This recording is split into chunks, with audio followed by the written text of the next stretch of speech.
Masdan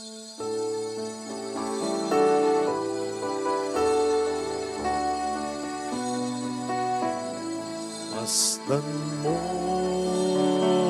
Diyos, ang lingkod mo na nagbabalik loob sa iyo.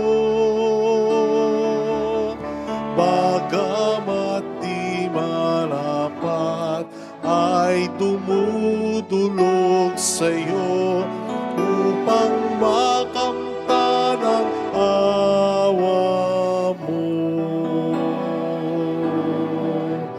Ang diwa ko'y naninimdim kung malayo sa'yo. Ang puso ko'y namimigati kung mawalay sa'yo. Kailan ko pa kaya matitikman ang awa mo? Kailan tatamuhin ang patawad mo? Sa ngalan ng Ama at ng Anak at ng Espiritu Santo, Amen. sumainyo ang Panginoon At sumairi. upang tayo maging marapat sa misang ito. Halina't magsisimuna para sa ating mga kasalanan. Tayo pong lahat, inaamin ko sa makapangyarihang Diyos at sa inyo mga kapatid, na lubha akong nagkasala sa isip, salita at sa gawa at sa aking pagkukulang.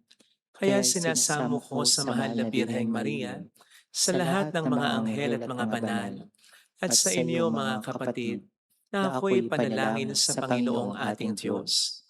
Kaawaan tayo ng mapagmahal na Diyos, patawarin sa ating mga sala, at patnubayan hanggang sa buhay na walang hanggan. Amen. Panginoon, kaawaan mo kami. Panginoon, kaawaan mo kami. Kristo, kaawaan mo kami. Kristo, kaawaan mo kami. Panginoon, kaawaan mo kami. Panginoon, kaawaan mo kami. Yumuko tayo, maaaring ibulong sa Panginoon ang ating intensyon.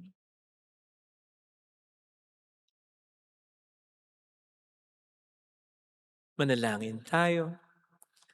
Ama naming makapangyarihan, ipagkaloob mo sa aming lagi ang espiritu ng pagkasaloob ng iyong ikinalulugod.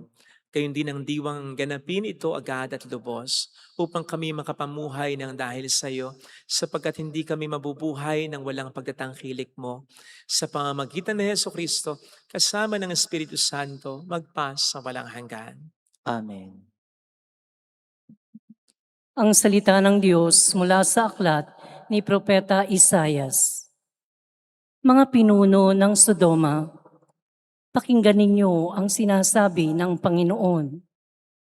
Mga mamamayan sa Gomora, pakinggan ninyo ang aral ng ating Diyos. Magpakabuti na kayo, magbalik loob sa akin. Talikdan na ninyo ang masasamang gawain. Tumigil na kayo ng paggawa ng masama. Pag-aralan ninyong gumawa ng mabuti. Pairalin ang katarungan. Itigil ang pang-aapi. Tulungan ang mga ulila. Ipagtanggol ang mga balo. Halikayo at magliwanagan tayo.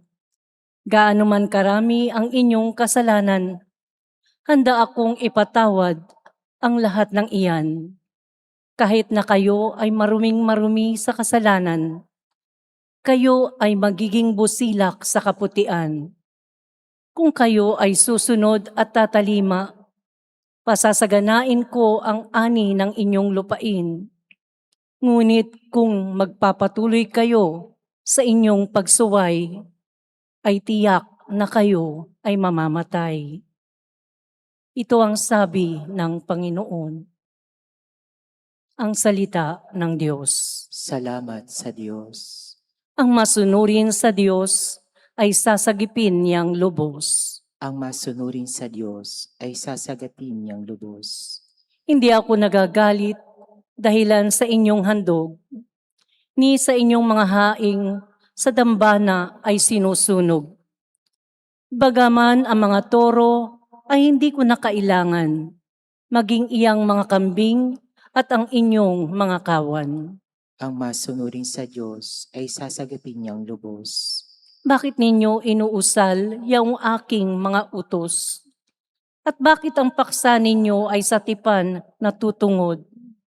Pag kayo ay tinutuwid, agad kayong napupuot at niayaw na tanggapin yaong aking mga utos. Ang masunurin sa Diyos ay sasagapin niyang lubos. Kahit ito ay ginawa, hindi kayo alumana. Kaya naman ang akala, kayo at ako'y magkaisa.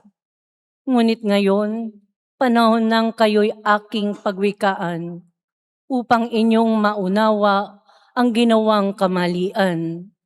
Ang parangal na nais ko na ang sa aki ihahain ay handog ng pasalamat, pagpupuring walang maliw. Akin namang ililigtas ang lahat na masunurin. Ang masunurin sa Diyos ay sasagapin niyang lubos.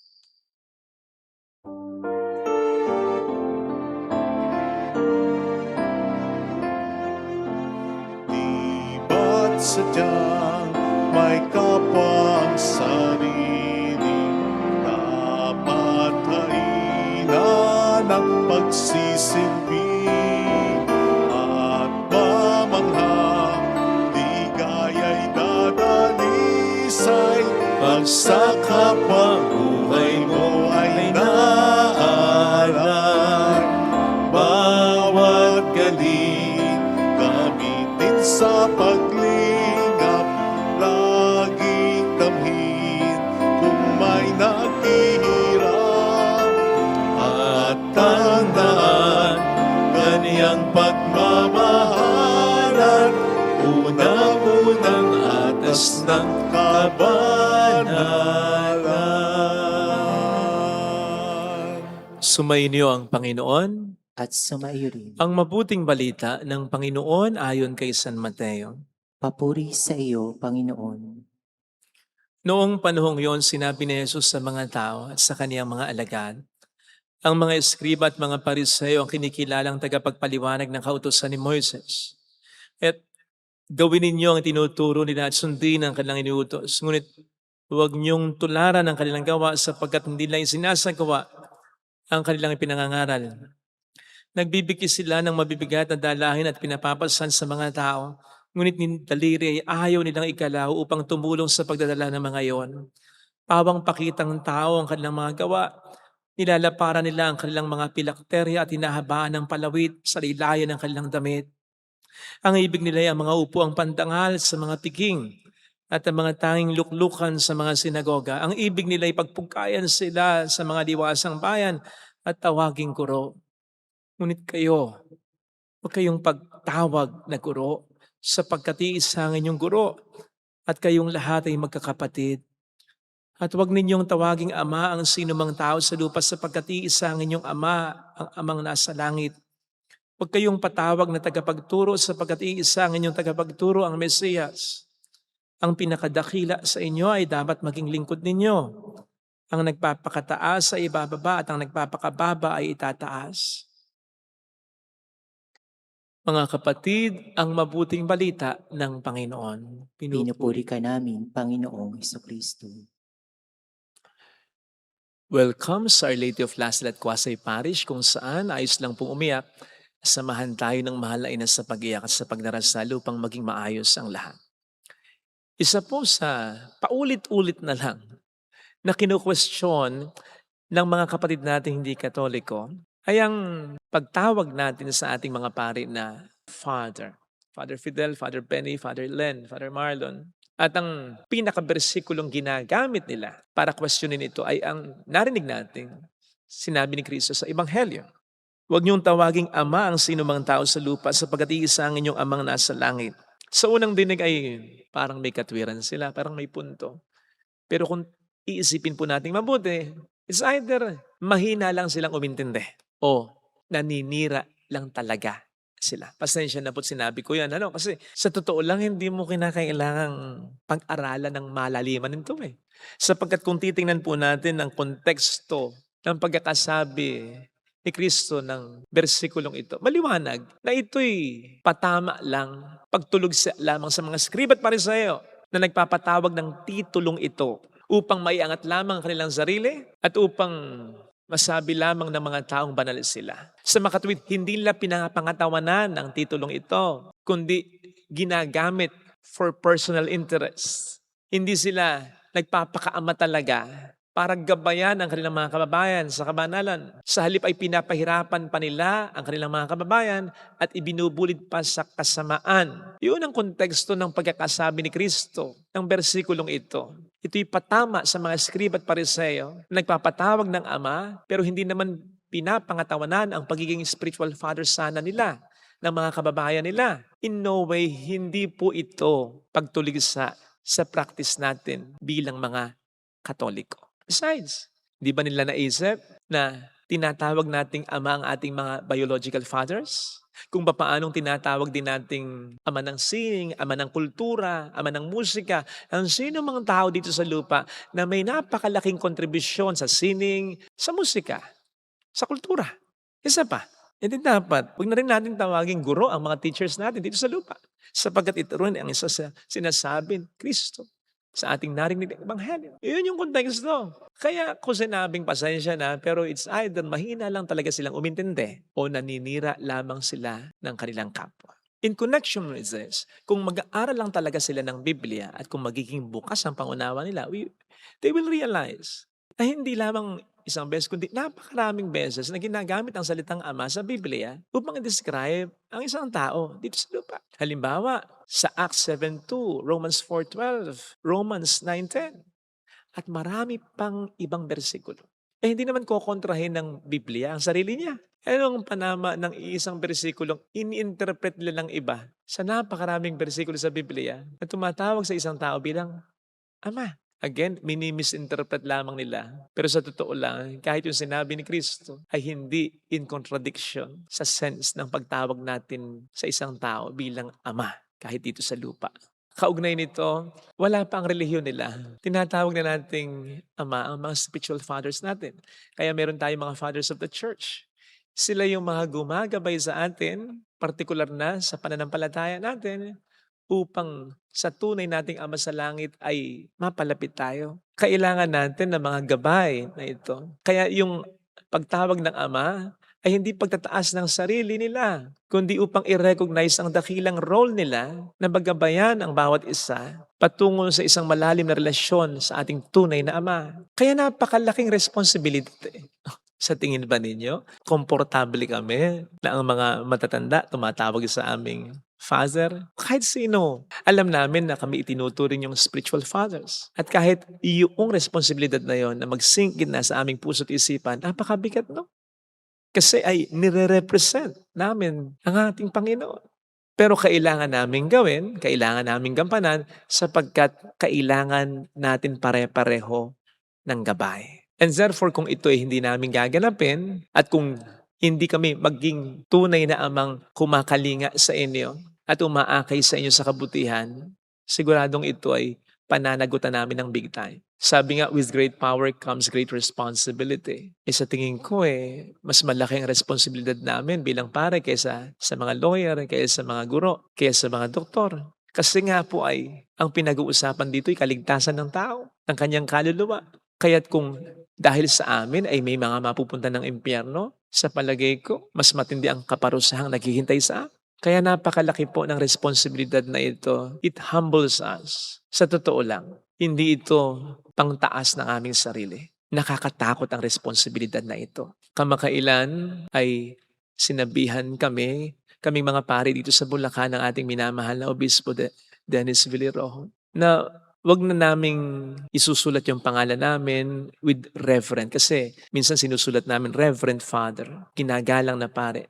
Yun ang ibig sabihin, Reverend Father. O kaya magpapakilala kami, wag na doon namin sabihin yung Reverend. Hayaan namin kapag ina-address kami ng iba, sila ang tumawag kung gusto nila. Pero yung kami ang magsusulat at tatawag sa aming sarili na Reverend. Wag na daw, Father na lang kasi parang itinataas namin ang aming sarili pagkaniyan. So you see, maliwanag sa amin na hindi ito pang taas ng sarili. ito ay napakalaking responsibilidad na dapat ay gampanan namin ng mahusay, ng buong ingat, sapagkat sa gampanin namin ito, nakasalalay ang maraming mga kaluluwa na po pwede naming maakay sa kabutihan, sa awa at tulong ng Diyos. Pero pwede rin naming mabulit sa kasamaan kung kami magiging mayabang at suwail tulad ng mga scribe at pariseo na hindi pinangatawanan ang pagiging spiritual fathers nila. Pasensya na po kayo kung may mga pagkakataon na hindi nyo nakikita ang pagiging spiritual fathers namin sa inyo. Pasensya na rin sa mga pagkakataon na sa halip na sa kabutihan namin kayo maakay ay sa kasamaan pa. Pero pagdasal niyo rin po kami sapagkat kami tao lamang at hindi rin naman po magiging excuse yan pagharap namin sa Diyos. Lord, tao lang. Hindi. Kasi kailangan namin i-represent ang Diyos Ama sa inyo. Kaya dapat nyo rin kaming ipagdasal, hindi lamang sa dahil tao lang kami, kundi dahil hindi namin po pwedeng gawing excuse sa Diyos yan pag kumarap kami sa Kanya. Dahil dapat naming pangatawanan kahit tao lamang kami ang pag-represent namin sa Kanya, sa inyo. Na kung hindi nga po namin gagawin ay pananagutan namin ito ng buong tindi. Pero sa party po ninyo, sana po, igalang niyo pa rin po ang pari ninyo. Hindi ko po sinasabi ito honestly, para iligtas kami o sino mang pare sa kasalanan. Again, mulit-muli kong sinasabi, pananagutan namin dito sa lupa at lalong-lalo na sa kabilang buhay yan. Ang sinasabi ko lang po ay ingat niyo pong pag-ingatan talaga na hindi bumaba ang tingin ninyo sa mga pare. Pag-ingatan po ninyo na hindi nyo i-disregard ang mga pare. Sapagkat walang ibang talo dito kundi kayo dahil kailangan po natin pare-pareho ng gabay. Besides, wag nating idamay yung sigurado ko na mas maraming bilang ng mga pare na nagpapakapare. Kasi kapag na-generalize natin ito, kapag bumaba ang tingin po natin sa mga pare, sino ang ating magiging gabay? Tayo ang talo pag ganyan. Kasi kailangan po natin ng gabay. Ito po sana ang hilingin nating biyaya sa ating banal na pagdiriwang. Amen. Ilagay natin ang ating kanang kamay sa tapat ng ating puso.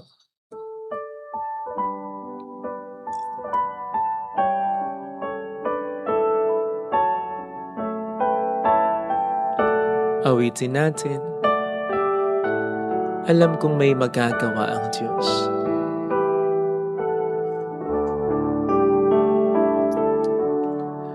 Alam kong may magagawa ang Diyos. Alam kong may magagawa ang Diyos.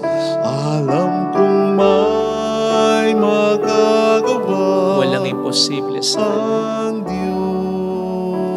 Kung ako'y magtatapat, Kung ako'y magtatapat sa Kaniya'y maglilingkod, sa Kanya'y maglilingkod, alam kong may magagawa ang Diyos. may magagawa ang Diyos. Alam kong di ringhin ng Diyos ang samot Alam kong di sapagkat anak niya. ng Diyos ang samo ko. Alam kong di ringhin ng Diyos ang samot Alam kong di ringgin ang Diyos sapagkat alam niya ang ang pinagdaraan. samo ko. Kung ako'y magtatapat, Kung ako'y magtatapat sa Kaniya'y maglilingkod, sa Kanya'y maglilingkod, alam kong di ringhin ng Diyos ang samot. Diringgin ng Diyos ang samo Pumikit tayo. Panginoon, salamat sa mga taong gumagabay sa amin mula pa sa mga magulang namin, sa mga guro namin.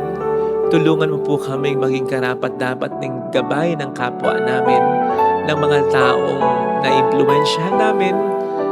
Maakay nawa namin sila sa kabutihan at huwag kaming palinlang sa diablo sapagkat may mga madadamay na tao.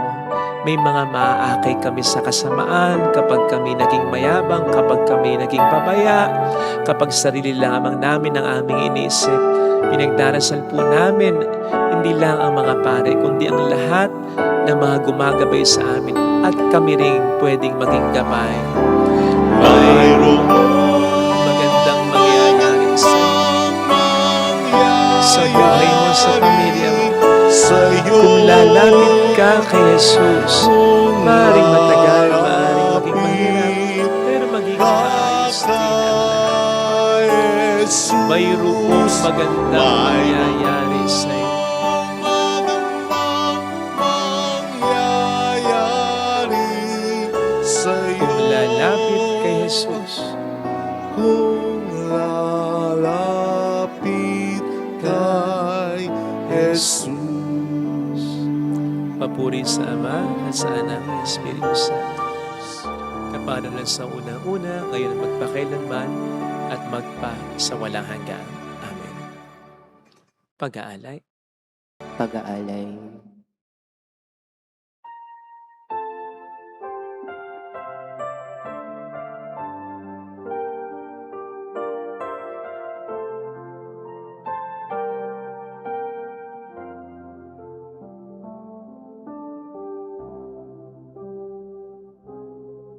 Sa'yo, Ama, aming handog ang tinapay at alak na ito, handog ng iyong bayang sumasamo, humihingi ng patawad mo.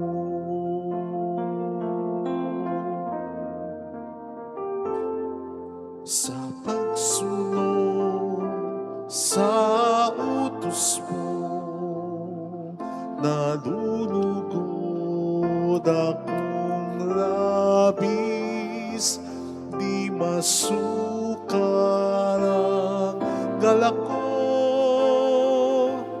pagkat aking iniibig. Sa'yo, Ama, aming handog ang tinapay at alak na ito, handog ng iyong bayang sumasamo, humihingi ng patawad mo.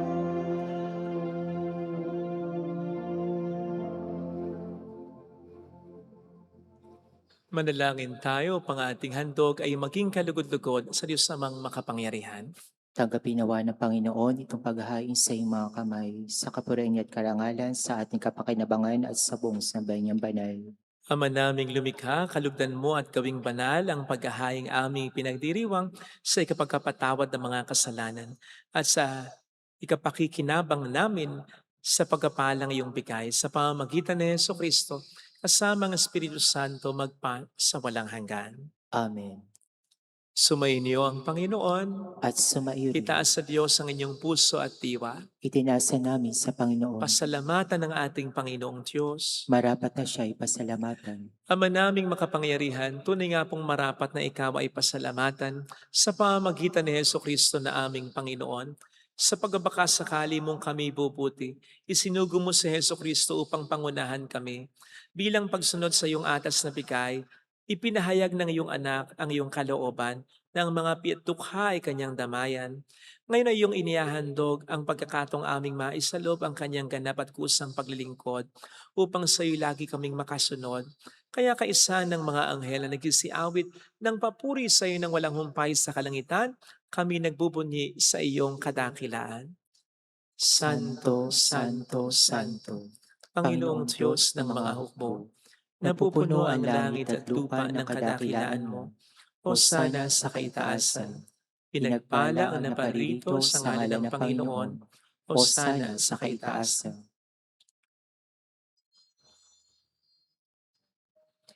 Ama naming banal, ikaw ang bukhal ng tanang kabanalan. Kaya't sa pamamagitan ng iyong Espiritu gawin mong banal ang mga kaloob na ito upang para sa amin ay maging katawan at dugo ng aming Panginoong Hesukristo. Bago niya pinagtiis ang kusang loob na maging handog, hinawakan niya ang tinapay, pinasalamatan ka niya, pinaghati-hati niya iyon. Iniabot sa kaniyang mga alagad at sinabi, tanggapin ninyong lahat ito at kanin. Ito ang aking katawan na iahandog para sa inyo.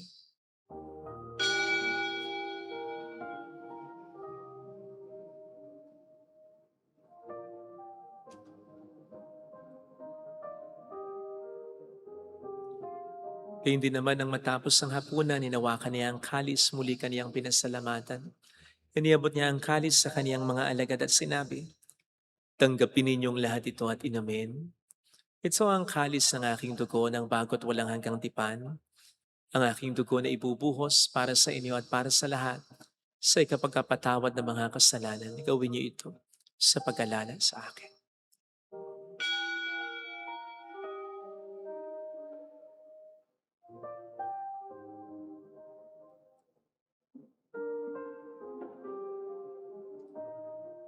Ang misteryo ng ating pananampalataya. Si Kristo'y namatay, si Kristo'y nabuhay, si Kristo'y babalik sa wakas ng panahon. Ama, ginagawa namin ngayon ang pag-alaala sa pagkamatay at muling pagkabuhay ng iyong anak. Kaya inialay namin sa iyo ang tinapay ng buhay at ang kalis ng kaligtasan. Kami nagpapasalamat dahil kami iyong minarapat at tumayo sa harap mo para maglingkod sa iyo. Sinasamo namin kami na magsasalo sa katawan at dugo ni Kristo ay mabuklod sa pagkakaisa sa pamamagitan ng Espiritu Santo. Ama, lingapin mo ang iyong simbahang laganap sa buong daigdig. Puspusin mo kami sa pag-ibig. Kaisa ni Leon na aming Papa, ni Dennis na aming Obispo at ang Tanang Kaparian. Alalahanin mo po ang mga kapatid naming nahimlay na may pag-asang sila'y muling mabubuhay, lalo ng aming mga ipagdarasal.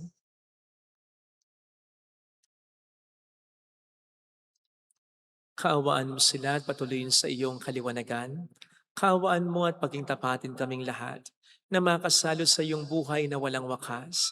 Kaisa ang mahal na Birhen ng Lasalet, ang Ina ng Diyos. Isa ang kabiyak ng kanyang puso, lahat ng mga banal na namuhay dito sa daigdig ng kalugod-lugod sa iyo. May pagdiwang naman namin ang pagpupuri sa ikararangal mo sa pamamagitan ng iyong anak na aming Panginoong Heso Kristo. Sa pamagitan ni Kristo, kasama niya at sa Kanya, ang lahat ng parangal papuri ay sa iyo, Diyos amang makapangyarihan, kasama ang Espiritu Santo magpasawalang hanggan.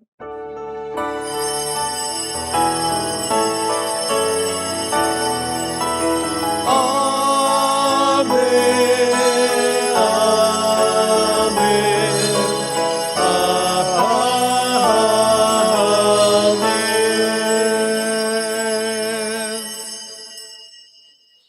Tumawag tayo sa Ama.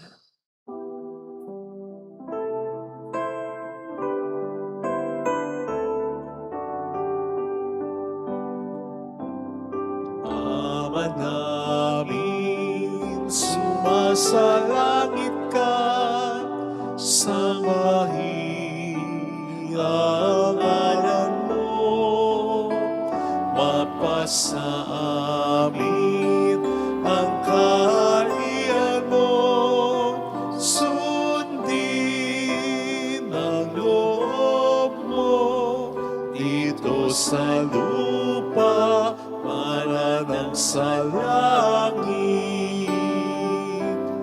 Bigyan mo kami ngayon ng aming kakanin sa araw-araw.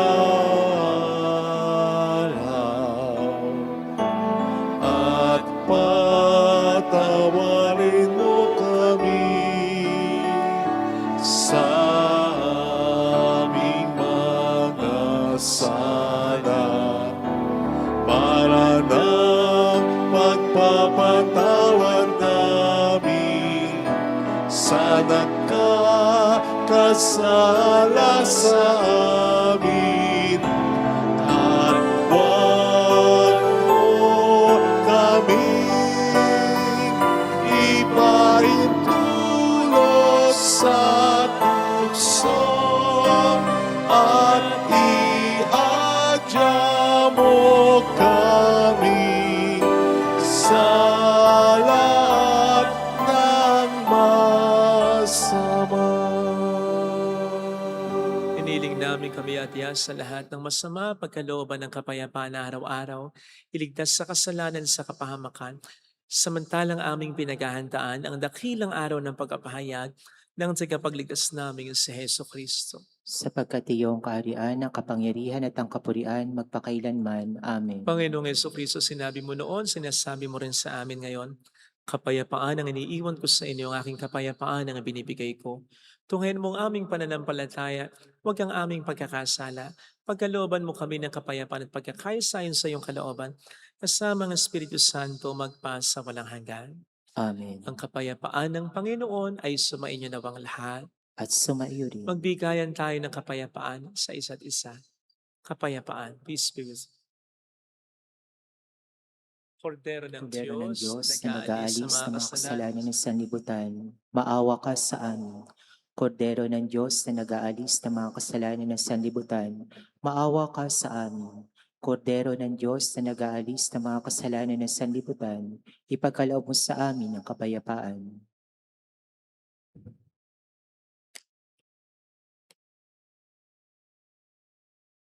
Narito sa harap natin ng Panginoon ang ating buhay at kaligtasan. Mapalad tayong inaanayahan.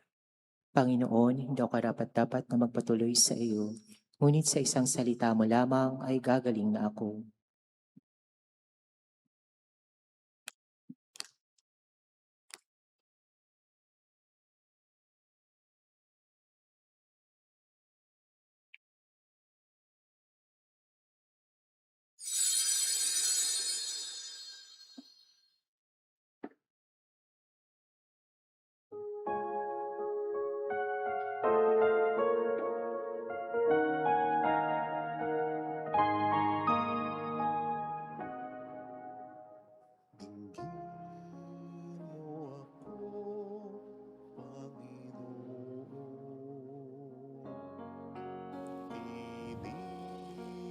Panalangin para sa espiritual na pakikinabang. Panginoong Hesus, ako ay naniniwala na ikaw ay nasa kabanal-banalang sakramento. Iniibig kita ng higit sa lahat at ninanasa kong tanggapin ka sa aking kaluluwa. Sapagkat sa mga sandaling ito, hindi kita matatanggap sa sakramento. Tumuloy ka sa espiritu sa aking puso. Niyayakap kita na para bang naririto ka na. Inaalay ko ng buong buo ang aking sarili sa iyo. Huwag mong hayaang mawalay ako sa iyo. Amen. Hinahangad nitong damdamin, kailan tutugunin, bukas pagsikat ng liwanag, aking hintayin. Tingin mo ako, Panginoon. Tinig ng pagsamo, naway pakinggan mo. Tingin mo ako, Panginoon. Akong tumatawag, lingapin mo ngayon. Akong tumatawag, lingapin mo ngayon.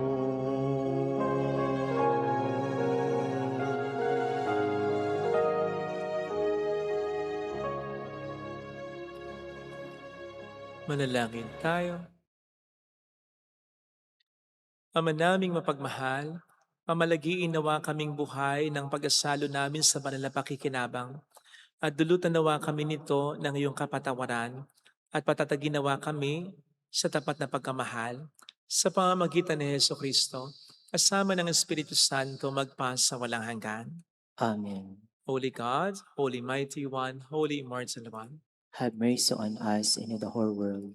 Holy God, Holy Mighty One, Holy Immortal One, Have mercy on us and on the whole world. Holy God, Holy Mighty One, Holy Immortal One, Have mercy on us and on the whole world. Jesus, King of Mercy, We trust in you. alalahanin, Alalahanin o mahal na Birhen ng Lazaret, ina ng pag-asa. Ikaw ang nagpapaalala sa amin magbalik loob sa Ama. Ito ang nagpapatunay na kagandahang loob mo'y nananatiling busilak sa pag-aaruga mo sa amin, tungkulin mo'y tinupad.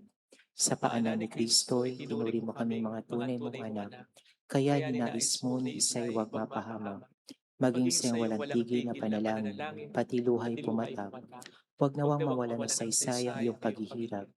Hiling nawa namin sa iyo o aming ng liyab, na matapos sa pakikibaka namin sa mundong ito, at sa pananatili namin tapat kay Kristo, sa kapurian mo'y makibahagi kaming ganap, upang kung nasaan ka ngayon ay maparoon din kaming lahat, at ang kaganapan ng kaulatian ng Diyos Amay, tuluyang matupad siya nawa. Mahal na Pira ng Lasalet, tagapagkasundo ng mga makasalanan. Ipanalangin mong walang patid kami mga dumudulog sa iyo. Marami pong salamat sa inyong pakikisa at sa mga tulong na binibigay ninyo. Nagiging dahilan para patuloy po tayong makatulong sa mga nangangailangan. Sa iba't ibang mga chapels, simbahan, parishes, institutions, and even individuals. Salamat po sa inyong lahat. Sumainyo ang Panginoon. At sumaiyo rin. Pagpalain kayo kasama ang ating pamilya ng mapagmahal na Diyos, ng Ama at ng Anak, ng Espiritu Santo. Amen. Umayo tayo sa kapayapaan ni Kristo. Salamat sa Diyos. Thank you.